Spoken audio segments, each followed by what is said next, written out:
Jessica's POV. Ano? Buhay ka pa ba?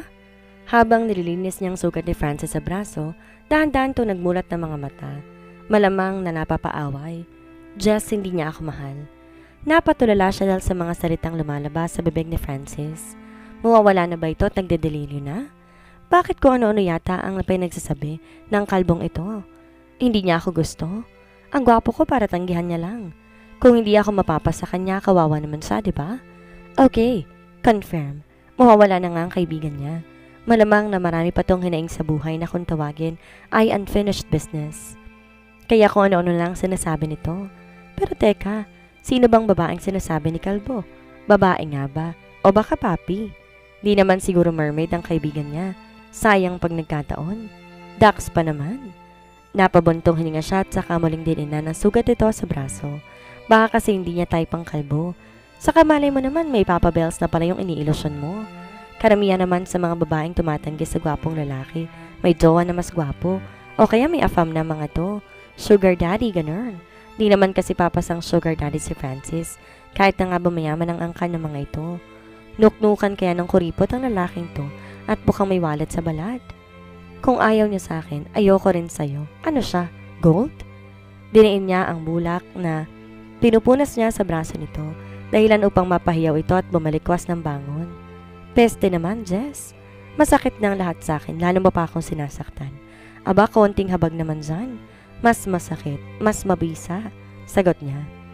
Tsaka para magising ka sa katotohanan na hindi lahat ng babae mauuto mo. Piling mo naman kasi nuknukan ka ng gwapo. Bakit? Ganon din naman tayong mga babae Nuknukan ng arte, nuknukan ng ingay, nuknukan ng toyo, nuknukan ng kung gripuhan kaya kita ngayon. Kaagad niyang agap, tsaka ito pinanlakihan ng mga mata. Nakalimutan mo yata, babae rin ako. At bilang pinakamagandang babae sa balat ng earth, hindi ako papayag na ganyan ang tingin yung mga lalaki sa amin. Mga hampas tupang wala namang ibang alam, kundi mga lampag. Tapos ano? Pagkatapos ng ligaya sa amin lahat ng hirap? Kung kapunin ko kayang tinatago mo nang di na dumami pang kalbo sa mundo. Hinurin to ang kamay niya at saka naglalambing na naligay niyon sa bibig nito para kagatin. Ang tindi mo naman sa akin, pati yung tinatago kong nananahimik, gagambalain mo pa? Tsaka, syempre, iba ka naman. Ikaw ang leader ng mga nuknukan ng hinampas niya ang unan sa pagmumukha ni Francis ng manahimik. Sa lahat yata na nabubugbog at nadadapresan ng patilim sa braso, ito pa rin ang pinakamaligalig. Okay ka na ba? Kung okay ka na, lumayas ka na. Hinila siya ulit ni Francis dahilan upang bumagsak din siya sa kama. Ang harot? Kung di lang siguro siya kasal kay Adam, malamang papatulan niyang kaibigan niya. Isa pa, may lihim siyang pagsintang pururot dito dati. Pero dati pa yun, wala na ngayon. Uwi ako mamaya pag may kasama ka na rito. Kawawa ka naman, mukhang iniwan ka na ng lahat. Panunod zone ito sa kanya. Naalala niya tuloy si Adam. Aalis to papuntang Florida. Paano kung umalis nga ito at iwan siya? Makapaghihintay nga ba talaga siya? Si Adam kaya? Makakasiguro kaya siyang hindi ito makakahanap o titingin man lang sa ibang babae, oras na wala siya sa tabi nito? Francis? Nang lingunin niya to'y nakapikit to habang nakatakip ang braso nito na may sugat sa noon nito. Ano bang dapat gawin para manatili sa tabi mong isang lalaki? Baka masapak ko pa siya. Babae pa rin ang gusto ko kaya bakit ko hayang manatili sa tabi ko ang isang lalaki? Gwapo lang ako pero hindi ako kalad ka rin. Napairap siya. Mataba talagang utak ng pista niyang kaibigan. I mean, anong dapat kong gawin para manatili sa tabi ko ang isang lalaki? Magpabuntis ka. Sa pikon niya, kinurot niya ibaba ng braso nitong may sugat. Aray ko naman. Sira ka kasi. Singhal niya rito. Seryoso ko nagtatanong tapos kalokohan ang sasagot mo sa akin? Jess, kung mahal ka na lalaki kahit wala kang gawin, mananatili yan sa tabi mo. Pero kung di naman ganun kalalim ang nararamdaman niya para sa'yo, manalangin ka na lang ng taimtim. Malay mo, madinig ni tropang panalangin mo. Kung mahal siya ng lalaki kahit wala siyang gawin, mananatili ito sa tabi niya. Pwede ba yun? Ang papa niya nga dalawang babae nang nagmamahal, pero nagawa pa rin magloko. Napabuntong hininga siya. Di naman siguro siya lolokohin ni Adam. Mahal siya nito. Ilang beses na rin itong sinabi sa kanya na mahal siya nito at naniniwala siya doon. Kaya lang paano nga kung umalis ito? You cannot keep a man unless he wants to be kept. Nothing can make a man stay unless he wants to stay. No matter how healthy your relationship is, darating yung araw na sasabihin niyang hanggang dito na lang because people change, so as feelings. Wala sa loob na bulong niya. Tandang-tanda niya pa yung mga katagang yon. Paulit-ulit sinasabi sa kanila ng teacher nila nung vibes nila. Napukaw lang atensyon niya nang biglang rumapat ang palad ni Francis sa noon niya. Wala, stick. Nilalagnat ka ba? Idol na kita, Jess. English yun ha? Sang baol mo ba na halongkat yon? Kalma, ako lang to. Ang kaibigan mong di nga nag-aral pero mas matalino pa sa'yo. Ganti niya naman dito na halatang elibs na elibs sa kanya. Minsan na lang niya siyang maging matalino, may masama pang kumukontra sa kanya. Tunay nga talagang sa bawat magagandang eksena, mayroong isang kontrabida at patunay doon si Francis. Ang walang hiya niyang kaibigan. Jessica! Sabay pa silang nagkatinginan ni Francis nang marinig nila ang boses na iyon ng mama niya. Mukhang kakarating lang ito dahil napasarap silang magbiro ni Francis, hindi nila namalayan ang pagdating ng mama niya. Jessica, anak, tulog ka ba? Nandito ang boyfriend mo. Muli pa nitong sigaw. Nanlaki naman ang mata niya dahil sa sinabi ng mama niya. Nasa labas si Adam? Pero anong ginagawa nito sa bahay nila? Halos kaalis lang ni Adam kanina at sinabi pa nitong dito makakadalaw sa kanya kinabukasan dahil magiging busy ito. Pero bakit narito na naman ito? Papi mo nasa labas daw. Kagad tumayo si Francis at inayos ang sarili nito. Nang akmang lalakad na to papunta sa pinto ng kwarto niya, kagad niyang hinila ang kamay nito. Peste ka, huwag kang lalabas. Mariin ngunit mahina niyang sambit. Hindi ka pa pwedeng lumabas. Hindi ka pwedeng makita ni Adam na galing dito sa kwarto ko. Anong gagawin ko rito? Magtago ka, dali. Halos magkandadapa-dapa na si Francis kakatulak niya rito hanggang sa makita niyang bakante ang aparador sa gilid. Kahit anong mangyari, huwag kang lalabas dyan. Pwera na lang kung sinabi ko nang lumabas ka. Pinilit niyang itulak ang kaibigan paloob sa luma niyang aparador kahit na nga ba panay ang reklamo nito at pinalilisikan siya ng mga mata. Ang importante ay makapagtago ito at di makita ni Adam dahil kung hindi, katapusan na nilang dalawa. Jessica, ito na ho ma, nanginginig pa. Literal na panginingan siya ng katawan ng mga oras na iyon. Mabilis din ang tibok ng puso niya at namamawis na ang mga palad niya. What took you so long? Nagtatakang tanong sa kanya ni Adam pagkabukas niya na pinto. Ito kaagad ang bumungad sa kanya habang ang mama niya naman nasa likod nito. Iwan ko na muna kayo, anang mama niya. Huwag niyong isarang pinto at huwag kayong gagawa ng milagro. Magluluto lamang ako. So, muling bungad sa kanya ni Adam. Bakit ang tagal mong magbukas ng pinto? May kasama ka ba dito? Halos pawalan siya ng malay sa mga tanong nito. Ganon pa man pilit niyang kinalma ang kanyang sarili at saka ngumiti. Nakaidlip na kasi ako kanina. Hindi ko na sana papansinin si mama, katatawag niya. Yun pala kasama kanya. Siyempre nagsuot muna ako ng pang-itaas. Alang namang humarap ako sa'yo na kumakaw yung mga bulubundukin ko.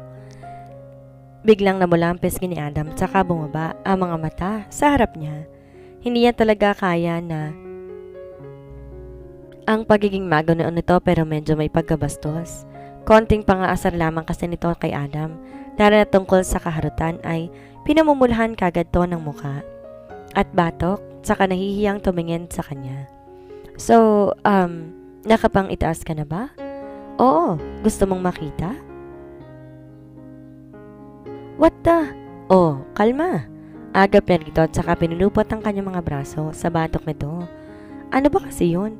Akala ko ba busy ka? Ayokong tanungin ka kung bakit ka nandito pero natanong ko na. Miss mo ko agad? Naging seryosong kulay-asul nitong mga mata tsaka nagpakawala ng marahas na buntong hininga. Sumama ka sa akin. My parents wants to meet you. Ha? Bagsak ang pangantitig na titig siya sa seryosong mga mata ni Adam. Alam niyang darating ang araw malalaman ng pamilya ni Adam at ng mama niya ang tungkol sa kanila pero di niya inaasang ganito kabilis. Di pa siya handang makilala ang pamilya ni Adam lalo na't may ideya siya kung bakit gusto siyang makilala at makita ng mga to. Adam smiled as if he told her the good news they knew about. Natigilan to nang wala sa loob hinaplos niya ang gilid ng labi nito. Di ganon kahalatang pangitim doon kung hindi tititigan sa malapitan. Bumaba pang palad niya sa bandang panga ni Adam na bagamat di rin masyadong halata ay naghahalo ng bahagyang kulay itim at pula doon. Ano nangyari? Nag-aalalang tanong niya habang marahan pa rin hinahaplos ang panga ng asawa. Bakit? Bakit meron kang... Nothing.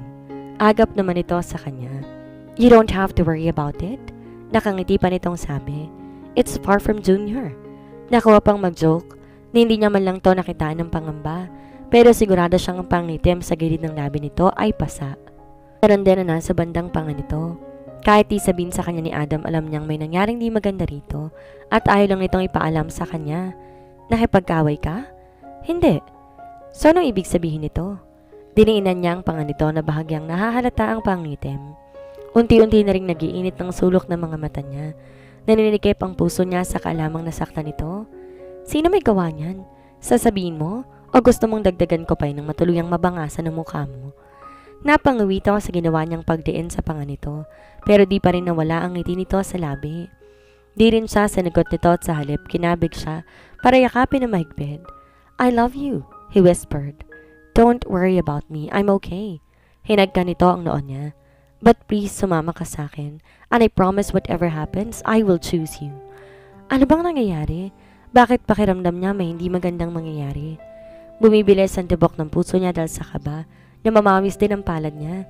Idagdag pa ang matalinhagang salita nito para may ibang ibig sabihin. Magpapalit lang ako ng damit. Hintayin mo lang ako sa sala. Pagkalabas ni Adam mula sa kwarto niya, kagad niyang nilak ang pinto. Nagpakawala rin siya ng malalim buntong hininga.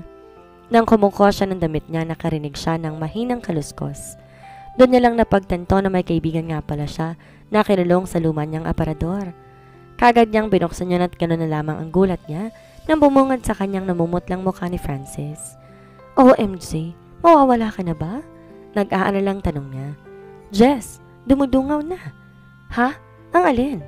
Di niya na halos natapos pang nais niyang sabihin na nagmamadaling tumakbo si Francis papunta sa kanyang banyo. Ilang segundo lang binilang ng umalingas ang kakaibang amoy sa loob ng kanyang kwarto. Halos kalampagan niya naman ang pinto ng banyo dahil sa ginawa ni Francis. Kalbo, aalis ako.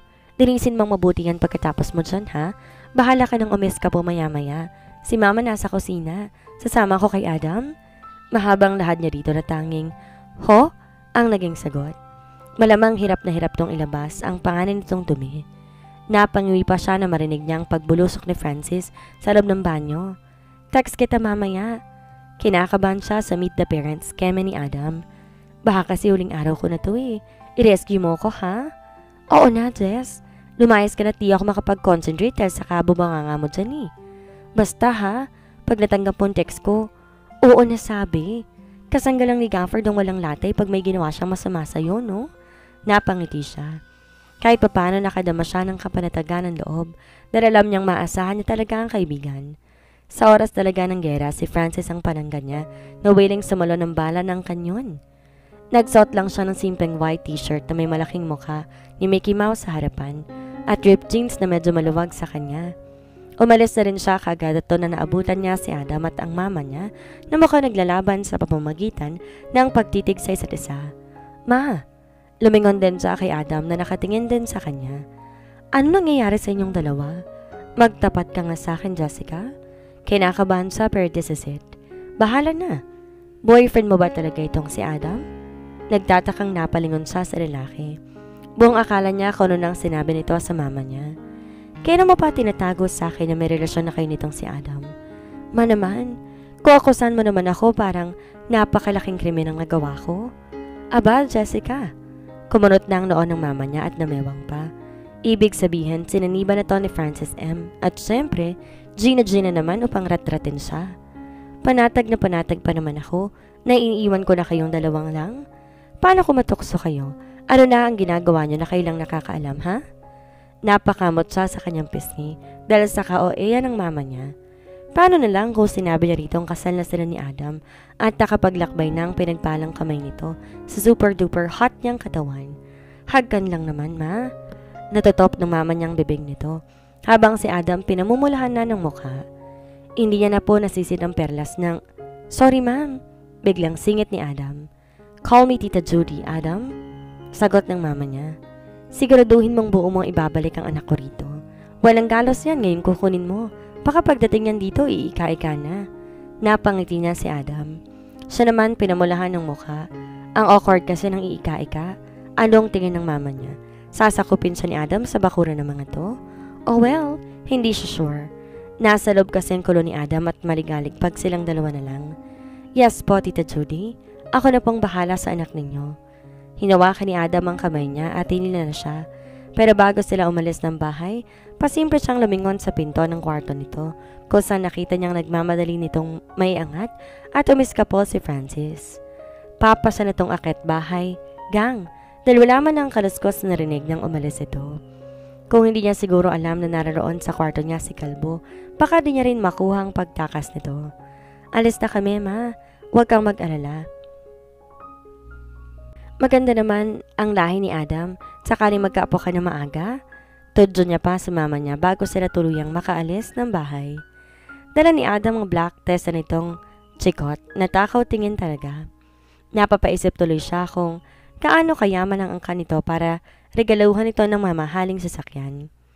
Samantalang ilang taon pa lamang naman ito, siya kaya, bukas na ang 18th birthday niya, may magre-regalo kaya sa kanya? Nang lingonan niyang lalaki, seryoso to nagmamaneho habang tutok na tutok ang paningin sa daan. Hindi niya pa nasasabi dito tungkol sa birthday niya bukas. Gusto niya tong sorpresahin? Why are you staring at me? Maya-may tanong nito pero hindi naman nakatingin sa kanya. Ganon kalakas ang radar ni Adam na kahit hindi ito tumitingin sa kanya ay alam nitong nakatitig siya. Ang gwapo mo kasi. Bale walang sagot niya. Kagad naman tong pinamulahan ng mukha na ikinangiti niya. Tsaka mukhang maganda lagi. Don't tease me, love. Natigilan siya at gusto nang sumigaw dahil sa endearment ito sa kanya. Mahal niya talaga ito na akala niya noon hindi na mangyayari. Ngayon sigurado na siya sa nararamdaman niya.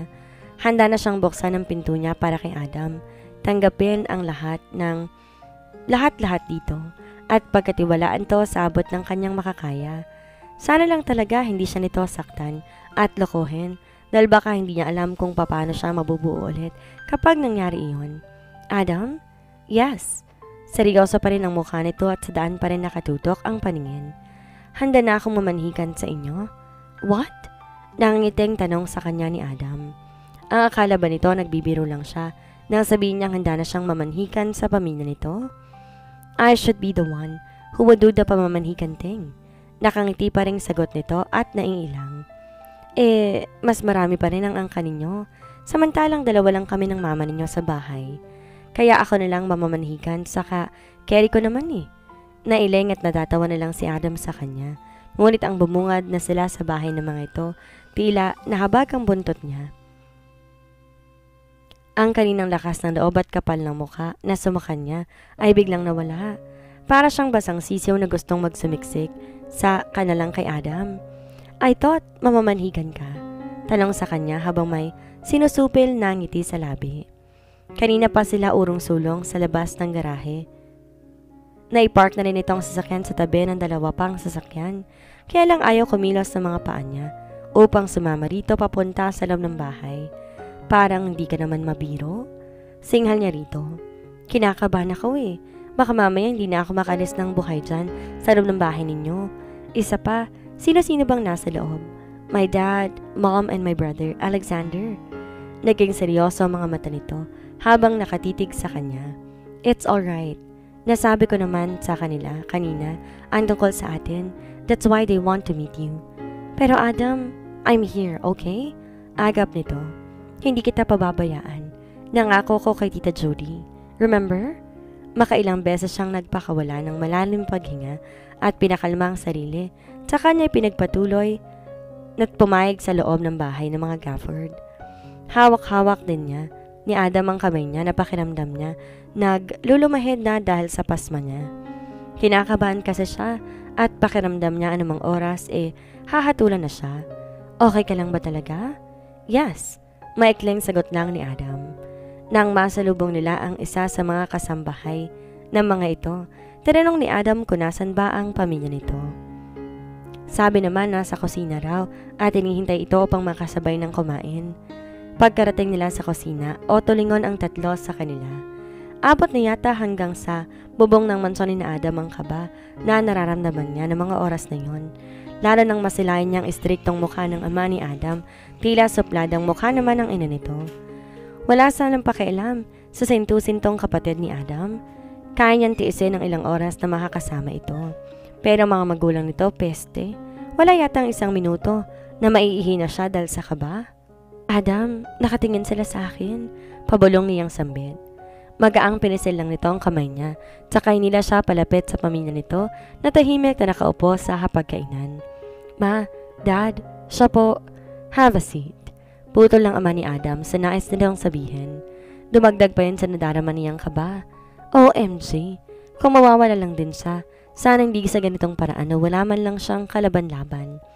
Pinaghila siya ni Adam ng upuan sa tabi ng kapatid nitong si Alexander. Umupo naman to sa tabi niya at tahimik na lang silang naghihintay lang. So, panimula ng ama nito at saka tumingin sa kanya. What is your name, young lady? Sa ilalim ng lamesa, mariin na napahawak siya sa hita ni Adam. Banayad na hinaplos itong kamay niya para kumalma siya. Jessica. Jessica Silverio? Hindi siya makatingin ng maayos sa ama ni Adam dahil para bang may kung ano sa mga mata nito habang seryosong nakatitig sa kanya. How old are you, Iha? Tanong naman ng ama ni Adam dahil parang may kung ano sa mata nito. May ngiti sa labi habang pilit na nakangiti. Napayoko tuloy siya, naiilang, at mas nanaisin niya pang maupo na lamang mula sa kinaupuan niya. Magde-18 po bukas. Mas sumigpit ang kapit niya sa hita ni Adam nang mabitawan ng ama nitong hawak na kutsara. Lumika ayon ng matinis na ingay sa buong kusina na kinapit lang niya. Jessica, you're still so young and so is Adam. Don't you think? Dad, I love her. Kaagad na agap ni Adam. That's why you marry her? Tango lang ang naging sagot ni Adam habang siya naman napayuko lamang. And how about Pia? Doon siya nagangat ng tingin. Naramdaman niyang umangat ang hawak ni Adam sa kamay niya na nakapatong sa hita nito. Pero hindi yun ang iniisip niya sa mga oras na yon, kundi ang tanong ng ama nito. I don't love her. Kalokohan. Napapit lang siya. Di maintindihan ko nung kinagagalit ng ama ni Adam. Alam niyang sa mga oras na yon tila siya nasa isang pelikula.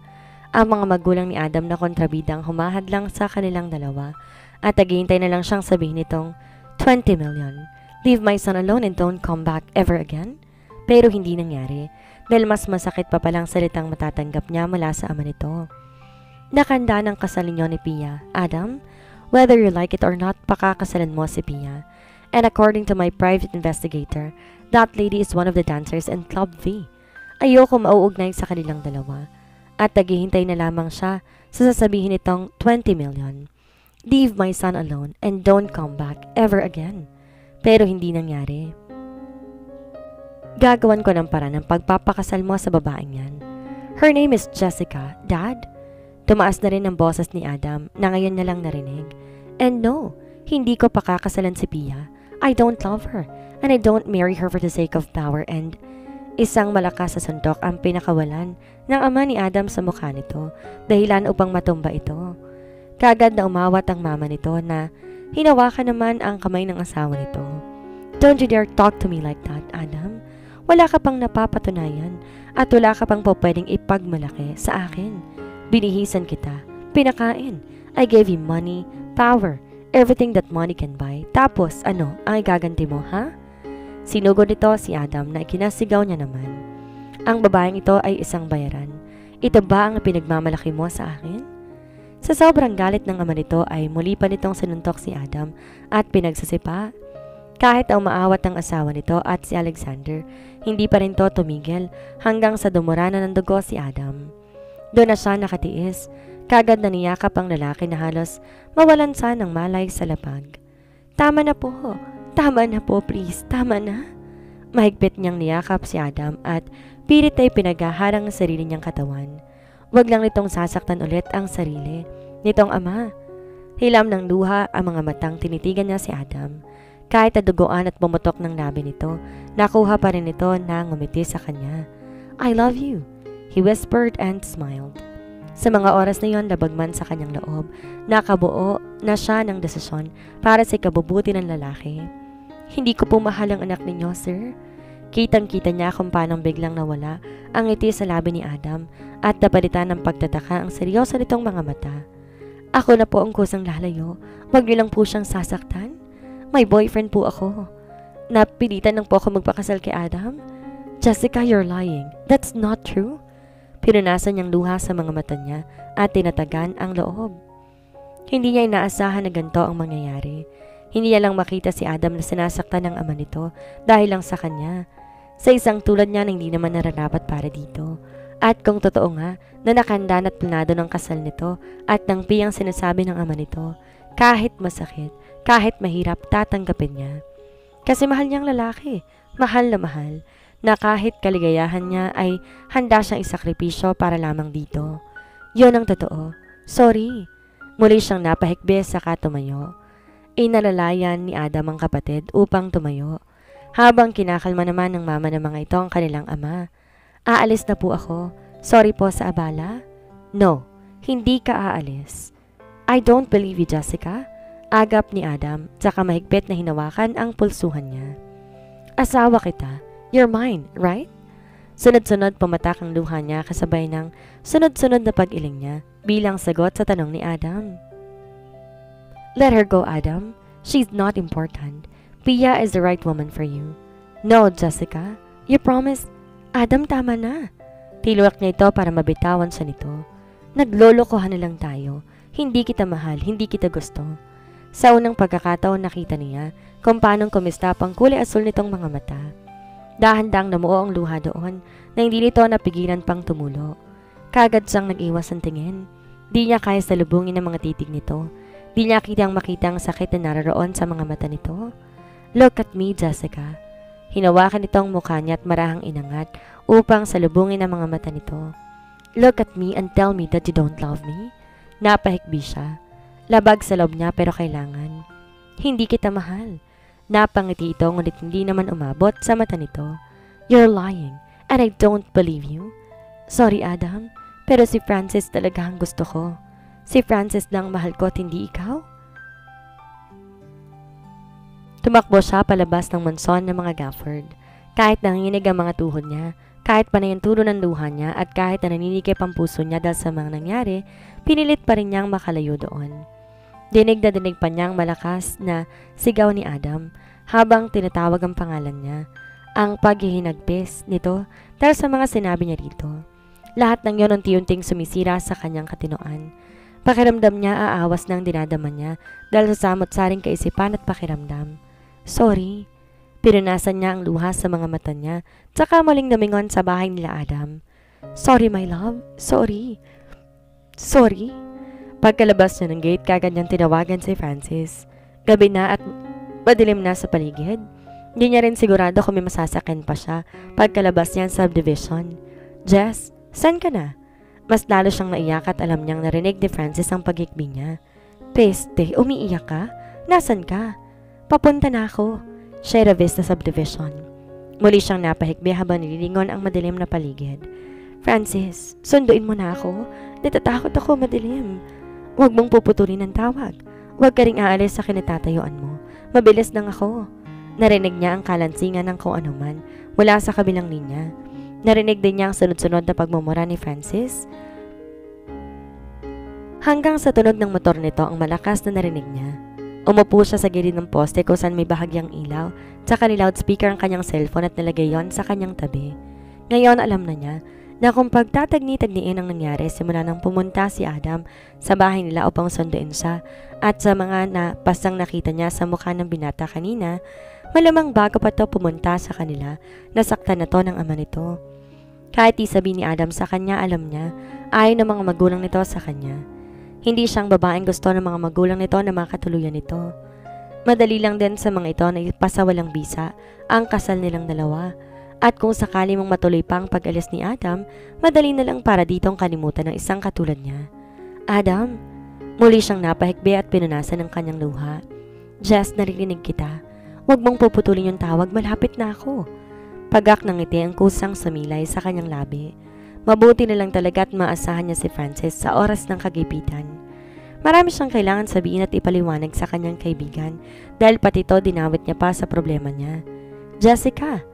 Mula sa madilim na bahagi ng subdivision, natanaw niya si Adam kasama ng kapatid nitong si Alexander na naghihilahan. Halatang inaawat ni Alexander ang kuya nito at pilit pinauuwi. Nagtago siya sa pinakagilid ng poste upang hindi siya gaano makita ng mga to. Pero kung darating na si Francis, wala siyang ibang choice kundi tumakbo para makalayo kay Adam. Jessica, please, come back. Kumabog na malakas ang puso niya kasabay ng unti-unting paninikip noon. Nasasaktan siya para sa asawa. Nasasaktan siya para sa sitwasyon nilang dalawa. Come back, my love.